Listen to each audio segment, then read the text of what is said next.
Do you hold yourself up to high standards, or are you just derping your way through life? In this video, Owen and I discuss the importance of having high standards, of holding yourself up to high standards no matter what. Pay attention and enjoy. Part of why you're here today is to build and cultivate a mastermind group. Part of why you take Transformation Mastery is also groups that you can be a part of after the program, because what that does when you have a group is it gets other people to push you to another level. Julien has always pushed me to another level. I have always pushed Julien to another level. Without a group pushing each other to another level, you will go off into your little isolation. You won't have enough people giving you critical feedback. You won't have enough people calling you out. You won't have enough people raising the standard. You've got to raise your standards. You've got to want more, and you have to have friends that will stay on you to want more. The human mind tends to meander down these little rivers, get distracted for years at a time. And I hate to say it, but most people are not learning and progressing fast enough. And you've got to love where you're at, but you've also got to make a decision to educate yourself and move faster, learn faster.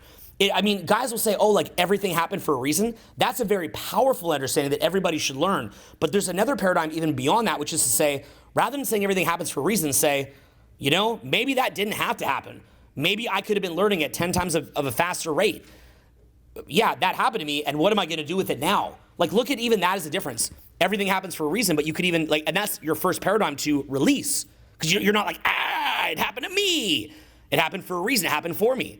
The next step though is say, that happened, what am I gonna do with it now? I've seen this over the years with people that I've worked with or been friends with where they believe everything happens for them and they just keep letting these things happen. It's like, dude, stop letting it happen. You gotta move up.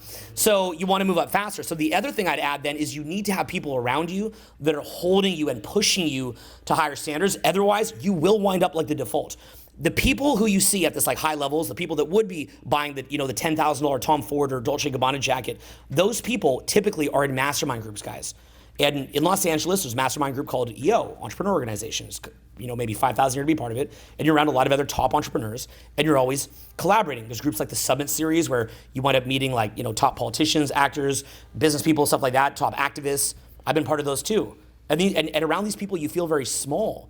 You're like, I don't feel like the big shot that I thought that I was. I'm seeing an example of something more. You guys are sitting here in TM, and for like a lot of you, this is sort of a funny thing to say. This is like, this costs you real money to be here. And that's a beautiful thing because you're investing in yourself. But as funny as it might sound to you at this moment, this is probably one of the most inexpensive live events you could take in self-development. It really is. Most live events that Julie and I take are like $7,000, prices like that. Some of them are $25,000 a year, things like that. And for some of you guys in this room, even just investing a couple $100 to do this, I bet you that it felt actually hard to do for some of you guys, right? It was like you kind of let go. It's like, I'm letting go of a couple $100. It's like, right? And I know that feeling. Like I get that, right? Because you've got to believe that it can work for you and that you can make progress and you're going to invest in yourself. For a lot of guys, just going to like a free event or spend a couple $100 or something, that's like really, really painful. But if you do it and you get a great result from it, you're like, wait a minute, I invested a bit in myself. Can I get an ROI in that? So you always want to be asking yourself, like, how do you get an ROI at an event like this? How do you get an ROI at TM? This should be, when done properly, a program like this you should be able to get a 10x. Really, a 10x. I feel like I'm just trying to sound nice to not be like mean. Really, all that you make is like a couple thousand extra from being here. You should be making hundreds of thousands or millions in ROI over the course of your working career from what you learned here today. Literally in the millions. This should be unloading heavy stuff off of you and allowing you to move forward and begin down certain trajectories. If you're moving like this, if you're a little bit off this way, you wind up over here. This is giving you degrees of new information where you could be moving forward. But the thing is, what are you gonna do with it, right? This happened to you, what am I gonna do with it? TM happened to you, what are you gonna do with it? So you've got to ask yourself right now, what's my ROI on this gonna be? And that ROI can be things like, added focus to get to work, letting go of trauma energy so that you don't resonate with freaking chaos anymore. You resonate with peace and start looking for, opening up your reticular activation system for things that will bring you towards peace and pleasantness and happiness and prosperity. You should be getting added work days from this because you're not getting sick. Again, look at me and Julien sitting here thrashed working all weekend. I won't get sick. I haven't said this. I haven't been sick since 2012. Last time I got sick was my business partner's wedding. So pretty bad. Common cold? Haven't had a common cold. Yeah, and it's not gonna happen. I'm not going to get sick. I might even have a bit of clammy skin and be kind of sweating right now and tired and no voice, but I'm not gonna get sick because there's been a shift inside of myself to where I'm not letting in a ton of negativity. I can release easily, and I can just release this crap out of myself. I could, talk for 20 hours on this topic. I'm kind of making a very kind of bold claim here, so I don't mean to do that. But it's just basically like, you have to be looking for ROIs to get out of this. And as you get ROIs out of it, you start making more money, having a more prosperous life. Then there'll be other things you can invest in yourself in. Maybe a fitness trainer, maybe added nutritional intake, right? Maybe healthier food. Could be getting into different mastermind groups. Could be taking other advanced programs with Julien. Could be anything that is just gonna add to your life. But again, you've gotta be somebody who, like somebody who's dirt poor probably doesn't even want to invest themselves. You give them a little bit of money, they'd probably rather invest that into drugs or alcohol or something stupid because they don't think they're going to get anything out of it. It's like a seesaw, right? If you believe that you're going to multiply back what you put into something, it's a no-brainer. It's not just about investing in yourself here in this room. It's also equally about what are you going to do with it? How do you metricize what you got out of this event? You've got to metricize it and have a sense of what you want to get from this. What are you here to get out of an event like this? How can you easily be better socially, be more healthy, be more financially prosperous, and be happier and enjoy those results and take them in more by doing work like what you did here today? And that's kind of why we're sort of wrapping on this note here, because I want you to be thinking about what it is that you're trying to get out of this, okay? I want you to be happier. Clearly, you'll be happier and live a happier life. That's obvious. And in many ways, that's priceless. You can't put a price tag on that. But more importantly, is utilizing it for something where you can say, poof, that's what I got out of it. Guys that are more in the physical, they tend to metricize things like money or, say, gym progress. They're more in the physical, right? But then while they're making more money, you'll rarely hear guys like that talk about how much happier they are. Like, I'm much happier. Like, if you were to kind of do a brain scan on them, how much more serotonin and dopamine or whatever is in their brain throughout the day because they made more money. And in fact, I think oftentimes they're more stressed than ever, prematurely aging, making themselves physically sick. It's very pointless. One thing that Tai Lopez, you guys know Tai Lopez? He's a friend of mine. He's had like certain things that he really pumped kind of into my mind, really changed my life. And one of those things that he said was, I don't just want to be rich. I want to ask myself, would I trade lives with that rich guy? That's a much better question in my mind. Would I trade lives with that rich guy? Tai really went out of his way to create a life that was synergistic in a lot of very powerful ways, where he could make money, but doing it in a way where every day for him is like a playground. I really admire that. The money thing, like I know a lot of guys, and Tai knows a lot of guys who make more money than he does. He makes a lot of money, but he knows guys that make even more. There's always another level, like Warren Buffett or Bill Gates or something. And or some prince in Saudi Arabia with oil or something like that. So, there's always another level. But the thing is, we're not going to be, a Saudi Arabian prince, but we can make a lot of money. But what Tai did was he was entrepreneurial and still is.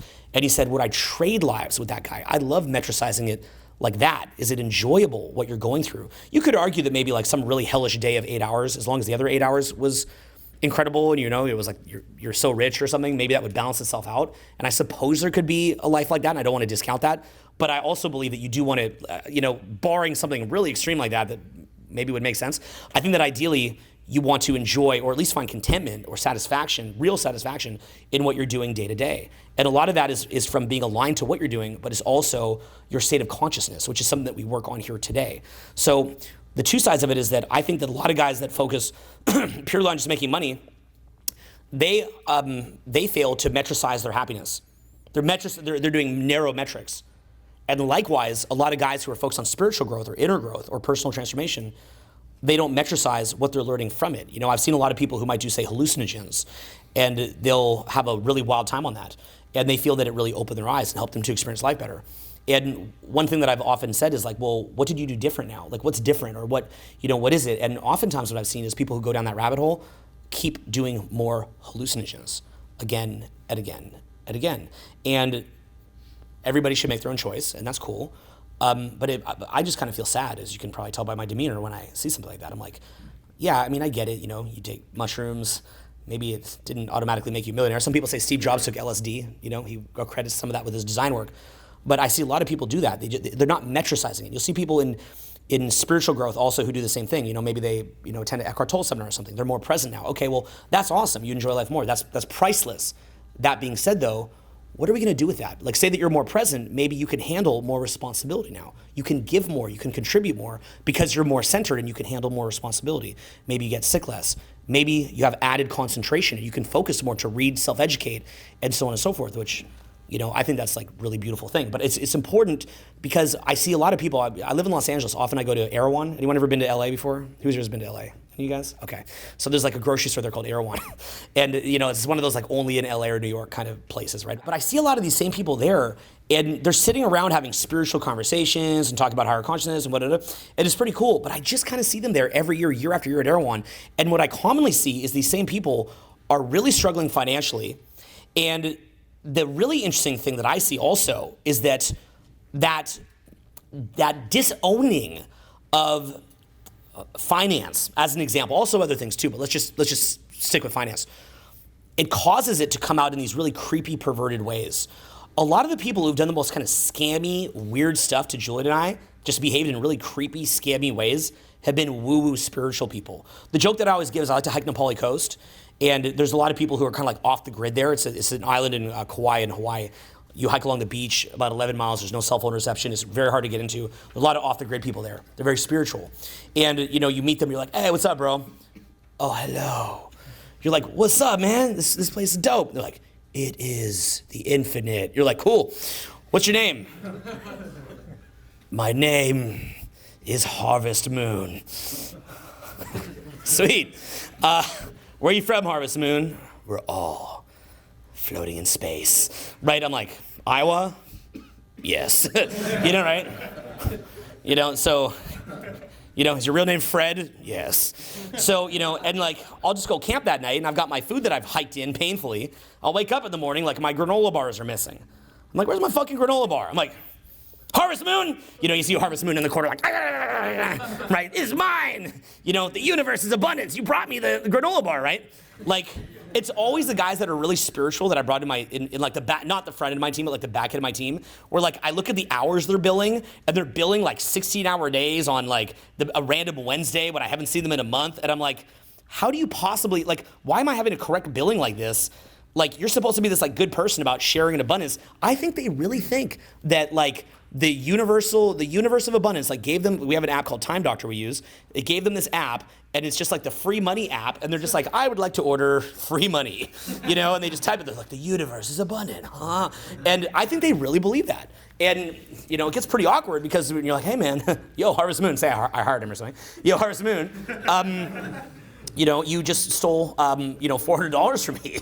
And, you know, because they don't think of it as theft. They think they're just punching money into the Abundance of the Universe app. And ironically, like for us to have made that money where he could have his Abundance of the Universe, we might have had to miss sleep, grind it out, you know, doing the kind of workload that a lot of people would consider pretty fucking miserable. We love it, we get satisfaction from it, but they would actually find that kind of work distasteful, not spiritual to work that hard. Like, ew, staying up all night to get a video shoot done. Oh, it's low vibration. It doesn't feel good. A lot of time in books like Law of Attraction, for example, the book, they'll say, do what feels good. And it's like what feels good to your spirit that gives contentment, even if it is painful, is very different from just the surface level leisure feelings. And I think that they often, in people who read books like say the Law of Attraction, is that Esther Hicks, is it? I can't remember, I read it a long time ago. But what they do is I think they take it not the way that the author intends it, in my personal opinion.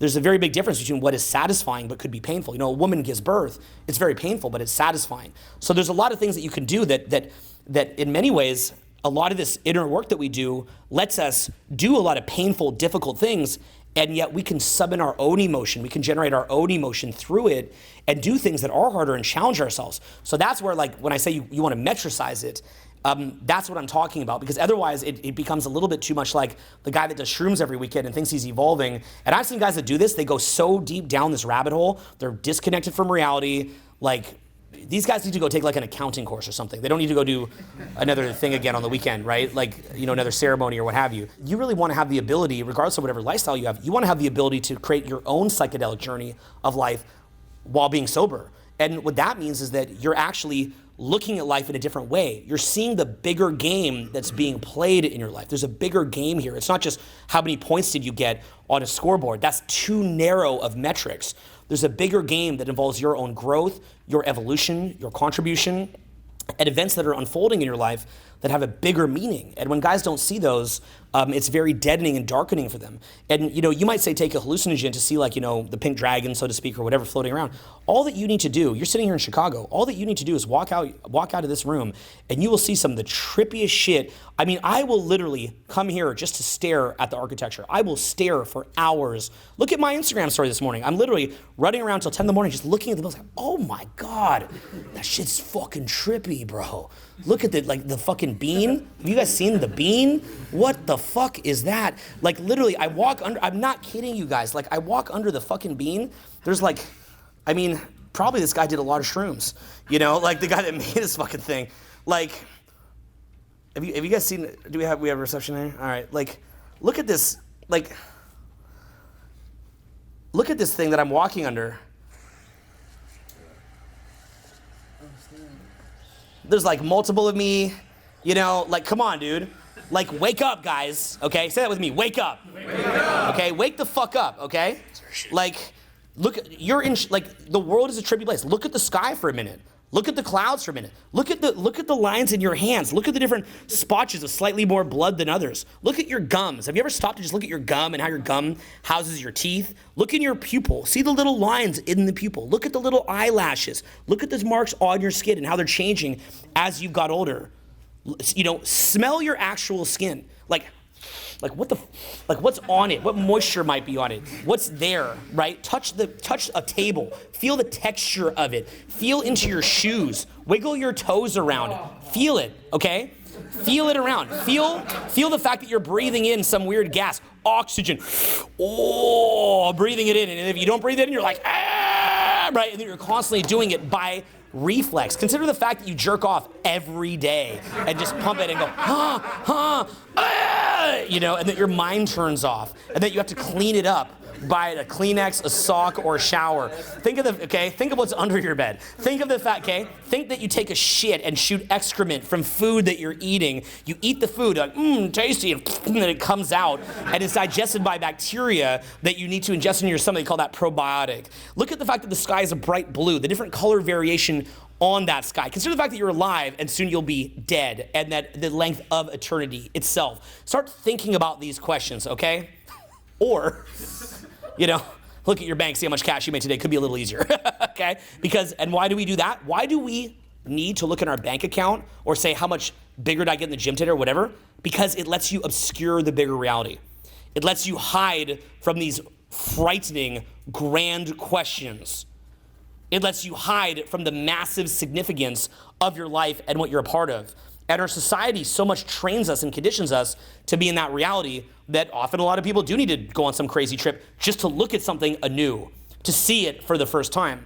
But you can train yourself to see that bigger picture. You can train yourself to learn what is really important. You can train yourself to see your trauma and what's running you. You can train yourself to look at someone else and have deep empathy for them or unconditional love for them. Someone might say MDMA, they feel unconditional love for the world for the first time. You can train yourself to feel maybe not as you might be on some whacked out trip, but in a more sustainable way and feel the essence of that. Oftentimes, as you open your eyes to the bigger truth of your life, it's strange, but you can summon down more power. You're not as confined in a box. Your thinking is not as contracted. Many people's thinking is very contracted and stifled. They can't free associate. The average guy can't even walk to a woman and talk in a free associative manner without being shut down. His mind is too much in a box. It's freaking him out. He can't do it. He can't be creative. He can't create new inventions. He can't find some new invention or marketing ways of marketing to make himself prosperous. He can't look up, he can't dig through problems himself and find solutions. A big thing that we did with whether it was dating advice or this kind of stuff is we had to dig through these problems and spend time being creative. There's a mental process for that. Part of that process is waking up, letting go of dead weight, becoming more expansive, becoming mentally more expansive. And so, like I said, I want you to go through an experience like this, but I also want you to metricize it. And we metricize it because it forces you. Again, there's two sides of the coin here. There's the guy who's more in the physical. How much money did I make? How much can I ignore the bigger issues of my life and just look at this one thing and it just deadens them to ignore the greater truth of life and not to have their soul nourished by life, because your soul is meant to be nourished by life in the bigger picture. You gain, it's food for you.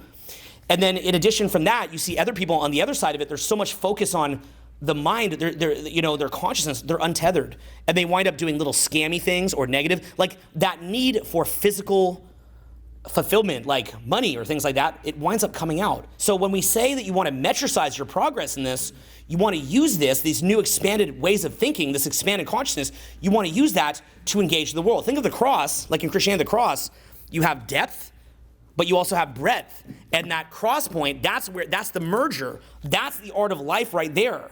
The art of life is in your consciousness elevating, and then how that moves into the action that you take in your physical experience. If you're doing public speaking, how can you bring that energy? Like I'm sitting here on 4 or 5, I've been on the road for almost a month with Julien. I think it was 4 or 5 days that we had to just shoot videos, run programs, all that kind of stuff. I'm about as raw as could be. But in that moment, can I come in here, can I not resist it? Get out of my own way? Can I bring at least some consciousness or light into this room while speaking in some kind of cohesive manner and sharing ideas? For me as a speaker, that would be my art form or my path. For you guys, you have your own passion, occupation. You may be not in a place where you've quite found that yet, and then you want to find something, in my personal view, again, it's subjective, that speaks to you in that way that our passion speaks to us. You could wind up being a teacher, maybe a teacher of this kind of content, or some kind of content that you're passionate about, maybe on social media. That could be beautiful. Maybe we could inspire, every day, teachers that some of them are even well-known come up and say that we inspire them to do that. I'm like, that's amazing. But it's not just speaking. That's just sort of for people that are more extroverted, like to be a little camera whore. For other people, it is something that is true to you and that resonates with you. So like I said, in the same way that you can see somebody who never metricizes their own happiness, for them it's just all about the money or the result, and they're miserable, you want to use this expanded consciousness and you want to metricize your progress. Don't just go into being happier, metricize it and get an ROI on something like this that is 1,000x what you put into it, which you can do. It really just depends on how you value it. It's really how you choose to value it. I once did a $5,000 seminar where they picked apart my marketing pieces. That was a lot of money to me at that time. It killed me at the time. And let me tell you, I spent months after working with the material. Do you want to know one of the disadvantages of this program not being that expensive? It doesn't really create that gnawing urge to spend months working with the material. So what I would even ask you is, what would you do with this program if you'd spent 10x to be here today? How would you think differently? We made this program inexpensive so that you can get it within your means. But how have we in some ways robbed you by making it inexpensive? And if that's the case, how can you give the gift back to yourself and even keep the cash? So how would you do that? Simple. What you do is you say, what if I'd spent 10x on this? What if I'd spent 50x to learn this specifically? What if we'd said to you, you've got dead weight holding you down, and it's gonna be 50x what you paid today to get it off? What commitment would you make? Just think of a free video that you watch online. Like you go on YouTube and there's all these free videos. And I'm sure you get some good content out of it, at least I hope. But let's just say you spent $100 for that video, to watch that video. What would be different? You'd probably be taking notes. Yeah, one thing most of us don't do. Like when do we watch YouTube videos where it's like, oh, let me just kind of skim through this. Is there anything exciting in this one? Any flashes? And you kind of skim through, it's just all talk. Next, because it's free. If you spent $100, you're gonna watch every second of it. What do you spend $1,000? 10,000 for that one little, say, 10-minute video, 10,000 bucks. You'd probably get a lot more value out of it. And this is a huge principle. You get what you put in. You get out of it what you put in. Really. Whenever you watch a free video, imagine you just spend 10K for that video. Take the notes. You probably run right outside your house, apartment, whatever, wherever you live, and apply it immediately. Start testing it. Then you go back and probably watch it 10 more times, 20 more times. You get out what you put in. So again, how would you experience this event? What would you take out of it if you just spent 30,000 bucks right now? And really sink into this perspective. Look at your bank account and deduct 30,000. If you don't have 30,000, you're now in debt. What are you gonna do to make that money back? One thing, as I said, is you'd go home and quickly type out all your notes. You wouldn't just let it sit. I see this sometimes at the end of the event. I'll find some notepads where people just leave their notes. I'm like, what are you thinking? Are you insane? Like, that's the goal. We've been doing all these processes, writing this stuff down, bringing it up. The fact you just leave that gold behind is absolutely insane. You know? The fact that you probably go home and just, I'll just sit on the counter, whatever. Remember, the pull right back into normalcy is strong. You go out this room, right back into the routine. 2 years pass, and you're like, oh, wait a minute, nothing really changed. I just got sucked right back into the fucking rat wheel of his life. What are you going to do so that doesn't happen? Okay, you'd write it down. You'd probably take the key points and you'd put them somewhere where you see them every single day as a reminder. Put them next to your bathroom. There's a great thing you can buy too, where it's like you attach it on like your shower door and you can write in there. Write down those 3 key points. Like the biggest takeaway is, write them down so you see them every single day. And then of course, apply it, put it to use. This is the lesson. You know, if you compare this to even like a music lesson. Like I played guitar since I was 8, and I remember going again, taking guitar lessons, and the lessons were fun. I showed up. The guy would show me, okay, this is what you should be doing. I'd try. He's like, okay, this is how you're doing it. This is what you got to fix. Here's some homework. Go. Now, what's the true value of the lesson? What's going to determine if you actually grow? If you practice after. If you don't practice, it's like, fun hour. You learn some, but if you don't practice, you're probably going to go back next week and be at a very similar level. It's the same here. Here we just jam-packed so much experience, so much content. You have your notes, you know what to work on, you have the systems. Are you going to practice after this? Or is this just going to be a lesson? And then I'll see you in a year, back for lesson number 2 at a similar level. You got to put it to use. And that's why we all created accountability groups. If you don't trade numbers with your accountability group after this event, if you don't join the free Facebook group after this event, you're already shooting yourself in the foot.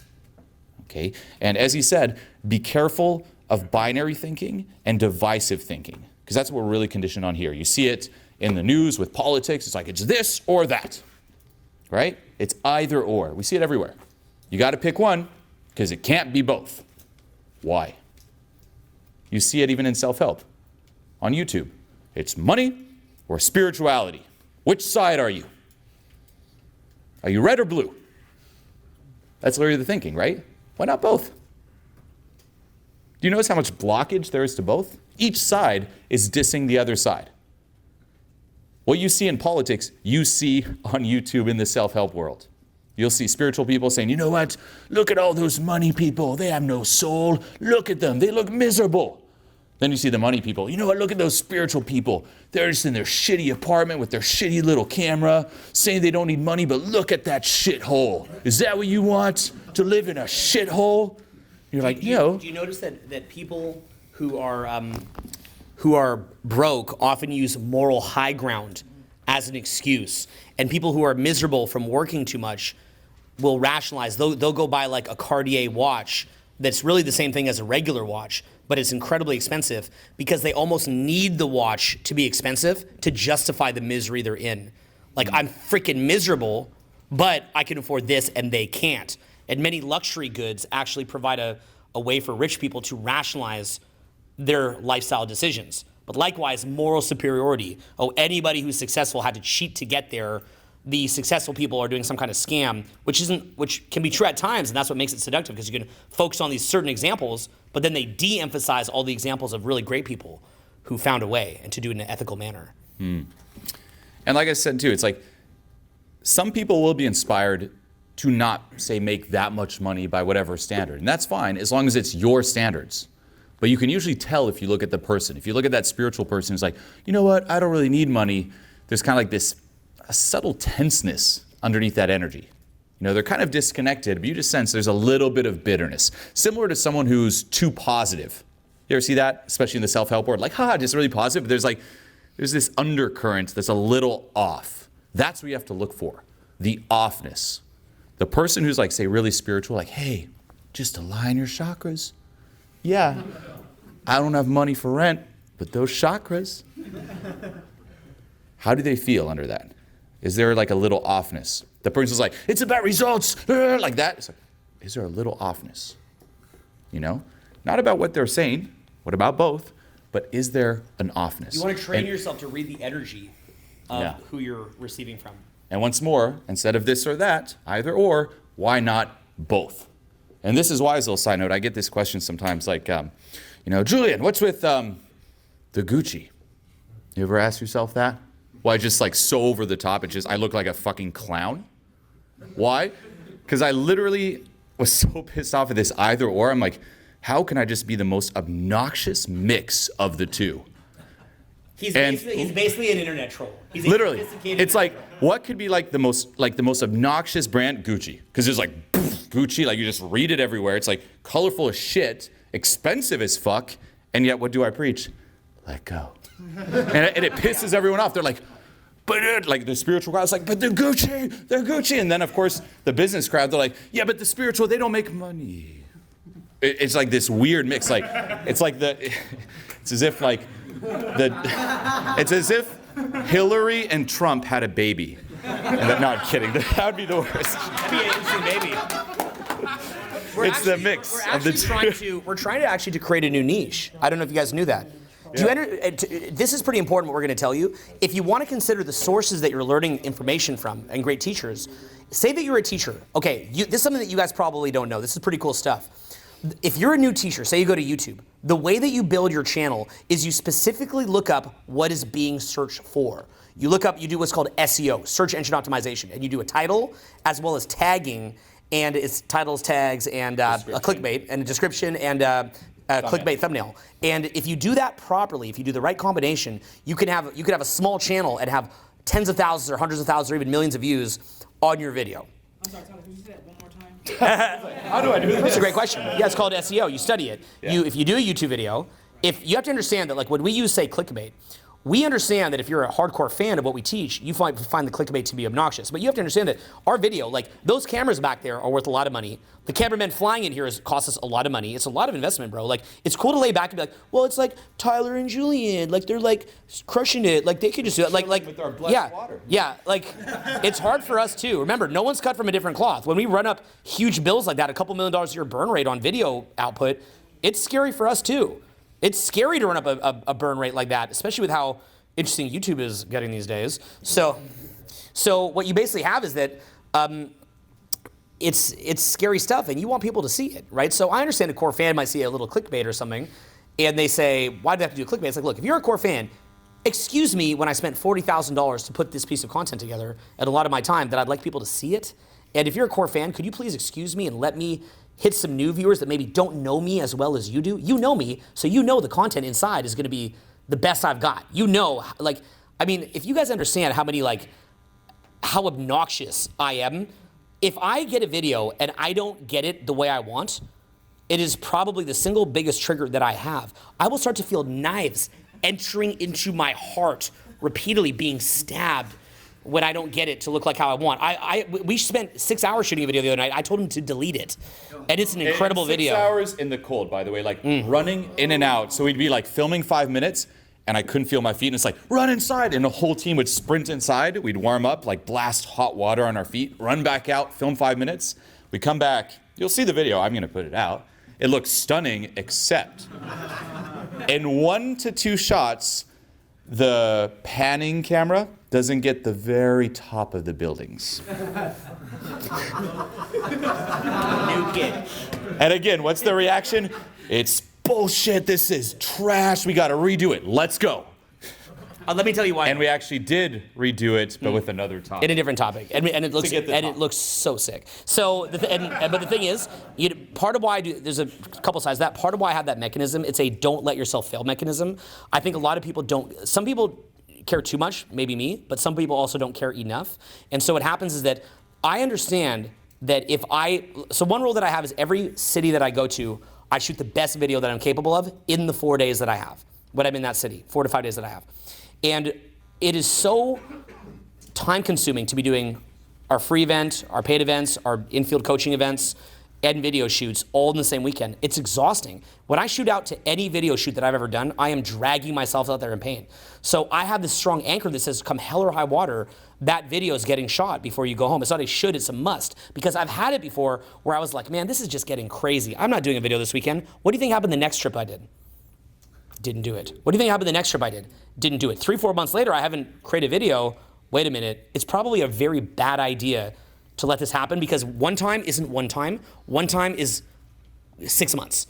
So I have that mechanism in my mind. Tools like trauma release or presence work are there as tools so that I can undergo this type of vicious work schedule and quickly recover, not get sick, have energy, have focus, be effective, deal with a lot of BS coming thrown at me from every which direction, and stay calm amidst the storm, and enjoy the process of it. With YouTube and SEO, if you're a teacher, you look up what's popular. So say that you wanted to teach spiritual growth. If you don't talk about the third eye, the pineal gland, if you don't talk about, how to get rid of psychic vampires, or, things like that, like things that have a high search engine query, then it's hard for you to even get an audience. Guys like Anthony Robbins, or who came before Anthony Robbins? It was, what was it? Sorry, just excuse me? Jim Rohn. And even people like way back in the day, like Werner Erhard, who's very controversial, or people from, say, Mind Dynamics, like a lot of this, like this sort of West Coast self-development movement, even people like Joe Weider, by the way, in weightlifting, you have to understand that people like Joe Weider, people like Mystery in dating advice, things like that, they had to blaze a trail because they had to create movement or energy around a movement to get that initial interest in it. You look at the oldest rappers that, how we doing? We good? Okay, when you look at the oldest rappers, how we doing? We're chilling? Looking for a, how you guys doing? I'm sorry, sir. That's all good. I just trying to make sure you're okay. So what it is that those are, take the original like rappers, right?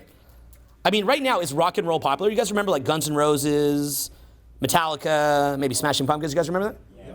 Well, is rock and roll super popular right now? Is it super mainstream? No, because they don't. Okay, let me ask you this. Yeah, look at heavyweight boxing. Where is it? Is it popular anymore? That'd be kind of cool. It'd be cool to see it come back, right? But look at the fact that, take UFC. A guy like a Conor McGregor, like him or hate him, adds a lot of energy around that area. And, when Mike Tyson is like not around anymore, or Muhammad Ali's not around anymore, you lose a lot of energy around that. It'll be interesting as we evolve in different directions in self-development, what happens to the old dating advice movement. It'd be interesting to see that without people pumping life into it. And, it's very difficult, though, to start a new category. You have to have a lot of energy. You've got to be a very transcendent figure, typically, to have the energy to start a new category. That was always our goal with what we were doing. And the previous category that we did in dating advice, that was very, very hard to pump energy into it. Well, in effect here, what Julien's talking about is him starting a new category. It's a very different category.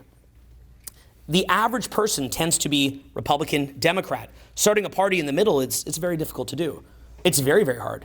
And you've got to sort of show people on both sides where they might learn something or gain benefit to themselves and value to what they want.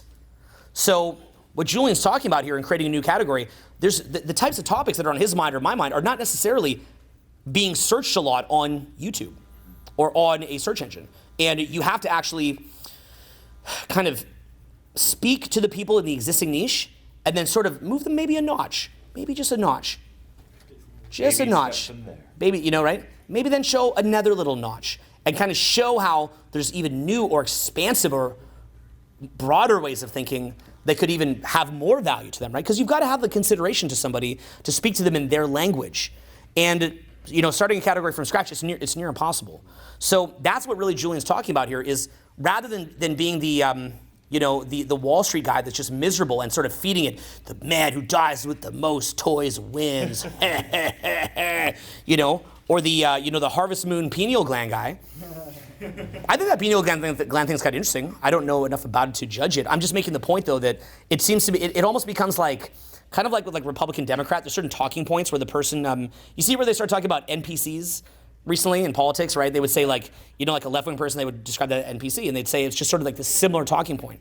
A lot of time you get people in different tribes, they have like these similar talking points. Like they dress in like a spiritual person dresses in a certain way. He gives certain tropes, these kind of cliched things that they say that person doesn't even understand. Like oftentimes people will say like, it's not happening to me, it's happening for me. And I want to just slap them and be like wake up. Like you're right, but you don't know what you're saying. Like, you don't know what that means.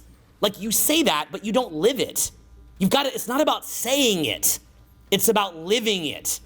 It's not about repeating some cliche. It's about integrating it and living it. My favorite one, by the way, I do this for promotion, but if you follow my Instagram, or most spiritual people's Instagram, what is it? Just a bunch of quotes. A bunch of fun little spiritual quotes. And they consider that being a spiritual teacher. It's like, I'm spiritual. Look at my Instagram. I post spiritual quotes every day. That's the easy part. Like, that doesn't mean you internalize or live by those. Anyone can just look up top spiritual quotes, add some funny little graphic, and just post them on their Instagram. Most people in LA, again, going to say to Venice in LA, they consider themselves full spiritual because their Instagram is filled with it. And they hate Trump. Orange man bad. Whether you hate Trump or not, that's not the point. But like, it's just the default. Orange man bad. Or because entrepreneur guys on Instagram Yeah. posting pictures of Lamborghini. yeah, Lamborghini, hustle, little quotes like, hey, I'm hustling, I'm an entrepreneur. It's the same thing. Or like, we don't like hate Trump if you want for your own reasons, but you got to explain why you hate him. Give me the reason why. Tell me what he did good, tell me what he did bad, and then give me your opinion. Or if you hate Hillary, tell me what she did well, tell me what she did bad. Don't just go Benghazi. Tell me the pros and cons and give your opinion. Now you have an opinion, but you've got to know the other side's opinion as well as them for me to take you seriously. His hair. Yeah, orange man bad. So yeah. Once more, what is transformation mastery? Trump, Hillary, baby. Yeah. You. Okay. But no, take it to heart, for real. This is meant for you to really kill it in the real world and on the inside. It's not either or. Anyone who tells you, give up success, give up money, give up your possessions, go live in the woods, and get some little cheap robe and meditate, fuck that person. For real. Tell them to their face, fuck you. The person's like, you know what? No money. Give it up. Give it up. Give up all material. Fuck you. Someone's like, hey, give up all spiritual. It's all material. You want more toys. Bury yourself in your toys. You'll go to heaven. Fuck that person too. It's both. And when he says fuck that person, that's a joke that we make because to me, real spirituality is you don't need to go, okay? You don't need to play an image. You don't need to be like a hipster of spiritual growth. It's playing an image. It's not you creating your own lane or you being you. A lot of playful joking around or sarcasm or just general joking and sarcasm and like not taking things too seriously, just be like, fuck that. That's spiritual to me. Yeah. Okay, making fart sounds is spiritual in my mind. It really is. Laughing, being lighthearted. Joking, lighthearted, not taking things so seriously, making it easy. It doesn't need to be hard. You don't need to walk around. Yeah. You know. Or like be present, and if like your eyes move, it's like whack on the hands, like meditate more. Meditate. That's not spiritual. Okay. So make it light, make it fun, and Live in the process. Don't just work. Externally and internally. It's not just go sit at home and meditate. Celebrate life now. You do this so you can live right now. And just one more thing I'll say too in terms of this whole, this or that. Come at life from a place of wholeness, from a place of authenticity. But remember, you were not born to remain idle. If you were, you wouldn't be here. None of us are inspired to just be still and do nothing, or we wouldn't exist. You're born to partake in this world. That's really it. Like you bought your ticket of admission, you rented your body, you're here in this world. Go have fun, go experience it. Partake in it and add to it. Create, meet, interact with it, play with it. This is your playground till you die. But simultaneously, don't get lost in it. you remember who 1 foot in terms of who you are, what you are, where you came from, 1 foot in the ride. Don't get lost in hanging on to the ride, trying to make it permanent, gather the toys. No. And not so much that you're just spiritual. You're like, I'm not even going to do the ride. I'm just going to stand here. Fuck the ride. Do both. 1 foot in essence, 1 foot in the physical. Got that? Say it with me. 1 foot in essence, 1 foot in the physical. Okay? And then find that meeting point in the two. And if anybody ever tells you one way or another, you know the most fun thing to do? For that guy who says, that guy, okay? You know what? For that guy who says, oh, you learned about presence work. Lame. I'm about money. Make more money than them. For that guy who says it's just about spiritual, forget money, be happier than them. And that's a pretty petty way of looking at it, but why not hold yourself to that standard? Why not? Because what they're doing is wrong. If you just look at it objectively, they're not coming with the right approach. Somebody who's just too myopic and over-focused on focusing on a just narrow set of metrics that ignores a broader picture, I mean, let's not call it wrong, but let's just say it yields a Frankenstein-esque result. So if you're doing things the right way, you're generally going to have a really awesome result that people can see. You don't need to tell someone that's wrong or right. Just live it and let them see the result that you got. And remember too, results is just too general. People are like, results, results, results. Like, you need results. I have results. Always ask yourself, okay, you got results, but did you get the right results? That's your go-to. What kind of results? Oh, I got all the money, bro. It's like, are those the results you want to have? Get results, yeah, but get the right results. Got it, guys? You guys have a good time? Yeah.